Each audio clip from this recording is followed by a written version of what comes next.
Star Citizen Alpha 4.3.2 Fractured Frontiers is now live. What do you need to know about this patch? Well, there's a load of new ships, there's a creature, a boss fight, a limited time event with some special loot that you can get your hands on, massive salvage updates, economy updates, and a load of the usual new release bits and ship sales and new patch bundles and stuff. So let's take a quick look at a summary of the patch notes and what else you can get involved with the event. Alpha 4.3.2 is live. There are 3 new flyable ships here, the Anvil Paladin gunship, the Asperia Vandal Stinger heavy fighter, and the Grays Market Shiv heavy fighter, which is an interesting one because it's mostly a cutlass, but it's a load of other ships as well, it's a compound ship. Now, there are ASD facility updates for general mission area and that sandbox activity set. There's a new creature here, the Yomundi, which is like a giant lizard eel. There's a boss fight associated with that at ASD Site B. Wicklow wants their eyes and tongues. Bring lots of ammo. You can find the Yomundi by going off the broken walkway at Site B towards some caves. There is a massive structural salvage update. All structural salvage, so not hull stripping, now requires the refinery process like mining. And there are 3 types of raw material from salvage. It's all construction materials, but it's rubble from small ships, the lowest yield after refining but fastest processing time. You've got pieces, which are medium yield and medium processing time, and then you've got actual salvage, which is the lowest density but highest yield after refining, and it has the longest refining processing time. The salvage ships now have more of a archetype. The Reclaimer is quantity over quality. It's got the fastest structural salvage processing. You've got the Vulture, which is the lone wolf balanced middle ground ship. And then you've got the Fortune, which is the hull scraping specialist, but slowest at structural salvage. So the goal is for salvage to be interpreted as both construction materials and RMC. Players kind of doing both and earning profits doing both while salvaging. CIG have also made a load of these changes in preparation for crafting, and more will follow. RMC sell prices have been reduced to 5,000 Alpha UBC per SCU to account for an increase in scrapping speed.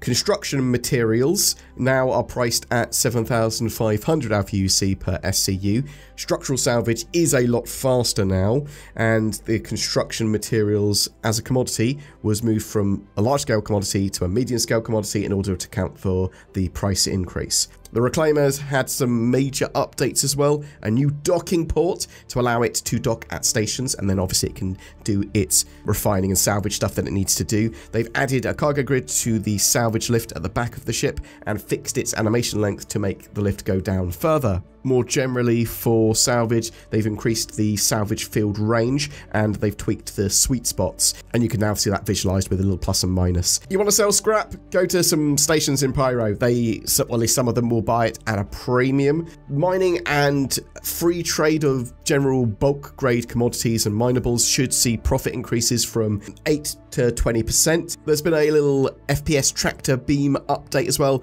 giving you snappier movement, faster rotations, and longer break times. There are some new things available in the in-game shops. You've got the Nova Gatling and Scorpius turret, which were previous bespoke platforms. You can also find some new FPS weapons and items around. There's the Killshot rifle, the Pulverizer LMG, and bearing binoculars. I've seen these at contested zones and ASD facilities. There's also that new Palatino armor that I've seen, which is around distribution centers in orange containers. A load of FPS weapons, SMGs, snipers, and LMGs more specifically, got a load of buffs. Wicklow and mission updates. So Wicklow has been updated to no longer send out trade requests all over the system. Players will now visit one of the Wicklow Emporiums, and you can accept contracts directly from the signs around. So you can go and pick up those contracts by going, oh, I want to fulfill this one.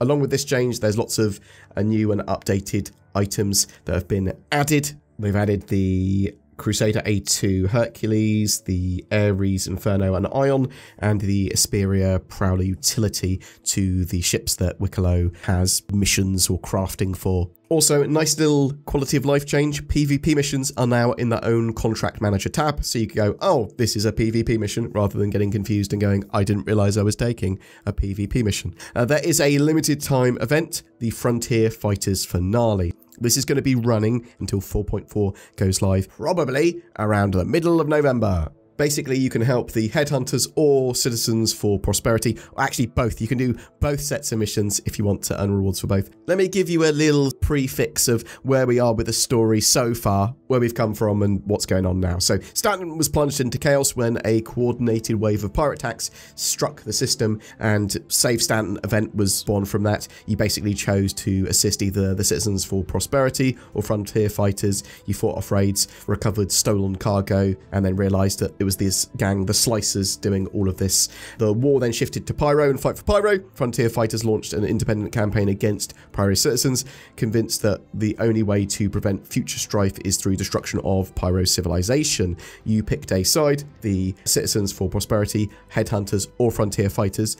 Missions tested your loyalty, the conflict escalated, and the shocking truth was revealed. The Slicers were actually the frontier fighters in disguise, spreading chaos to justify their extremist agenda. In Supply or Die, the event after that, the war entered a new phase focused on control through logistics and resources, with frontier fighters' deception exposed. Every faction scrambled to rebuild its strength, and you had to do some mining, salvaging, trading, and raiding. The fight was no longer about domination through firepower, but survival through strategy, as the fate of Pyro now depended on who could keep their war machine running longest. So now we move on to the Frontier Fighters Finale, and just keep in mind that CIG are running 2 story arcs simultaneously with the ASD facility stuff and the Regen Crisis, Strange Science, and that will lead you potentially into Nyx in the next patch, but also the Pyro Must Burn storyline that we're talking about here. So where we stand now, Amelia Boyd has remained at large. She is the leader of the Frontier Fighters.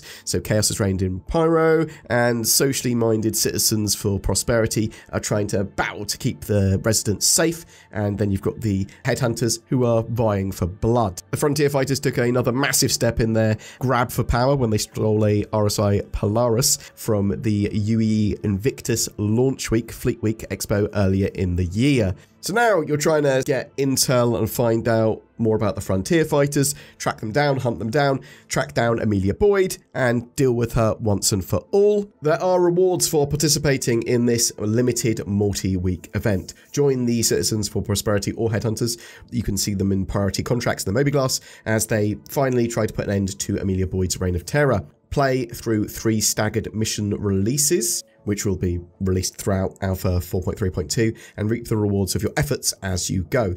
Each mission remains available to play after the next is released. Phase 1 is currently running. That's the recon phase. Complete that and you get a complete outfit for your chosen faction that you're supporting. I say complete, gain enough reputation / contribution towards that. Phase 2 is the siege part. You get a paint for the Greycat MTC of your chosen faction. And then phase 3 is takedown, which will give you paints for the Anvil, Arrow, and Crusader Spirit from, again, your chosen faction. And as I said, you can work for both sides and get all of those rewards. Oh yeah, phase 2 siege starts at 4 PM UTC on October 28th, and takedown starts on the 6th of November. Missions are typically go here, fight, find this thing, bring this thing back, but also there is a hunt for the Polaris in the last phase. Other bits and bobs going on with the patch. There is a ship sale going on at the moment, but obviously there's going to be a huge ship sale on the 20th of November with the Intergalactic Aerospace Expo. But currently the Arrow Light Fighter is on sale for $75, the Fury Little Tiny Boy $55, the L21 Wolf Light Fighter $100, the Mustang Delta, which is the more combat focused Mustang, $65, and then you've got those 3 newly flyable ships, the Paladin $350, does have some more bond offers. You've got the Shiv $150 and the Stinger $315. You also have the Deadlock Patch Bundle, which basically has some of the new FPS stuff and a ship skin in. So you get the Palatino armor and backpack, the F-55 LMG, and Deadlock paint for the Misk Starlancer. I suppose they didn't include the new scrappy Nyx type weapons because they are still available in the CitizenCon Digital Goodies pack. Boom! That's it for your Star Citizen Alpha 4.3.2 live update. I am really interested to know, are you playing in 4.3.2 now? Is it a great patch? Is it terrible? Are there loads of problems you're having? Or you're actually like, no, this is the best patch I've had. I'm having a really good time in 4K with Vulcan in this patch. Are you enjoying the salvage updates? Have you already taken down some Yumandi? Were you hoping there was going to be more with this event? And you're like, oh yeah, I like the fact they're ending the Pyro Must Burn storyline. And yeah, this is cool. Or do you hate events like that? Do you prefer permanent additions to the game? Or do you like the mix of both? Whatever your thoughts or questions, tell me in the comments below. Something else that you should do below is check out the links to NordVPN, nordvpn.com/BoredGamer. Click the links below, get a big discount on better accessibility, security, and privacy on the interwebs with NordVPN. I use NordVPN and I haven't had any problems with Yumandi. Shining endorsement. Every month we have a ship giveaway, and for October, because of CitizenCon and it's a big month for celebration, we are giving away 5 different ships to 5 different winners. They all come with a game package and lifetime insurance. We're giving away a C8X Pisces, the Arrow Light Fighter, the 100i luxury starting ship, the Sulen, a very cool, weird alien starting ship, and the Nomad from Consolidated Outland. All you need to do to be in for a chance of winning one of those ships is comment on any of my videos made during October. Any of those are great to start the game with, or just as another ship in your fleet, or even as a lifetime insurance token to upgrade to something else. A big thank you as well to CIG for providing some of those ships for that giveaway. If you would like to further support the channel, consider becoming a Patreon or using the join button under my videos. That will get you some occasional exclusive content, and it really does help us out loads. Also, like, share, subscribe, that all helps tons as well. Thank you so much for watching to the end, and I hope you have a great October.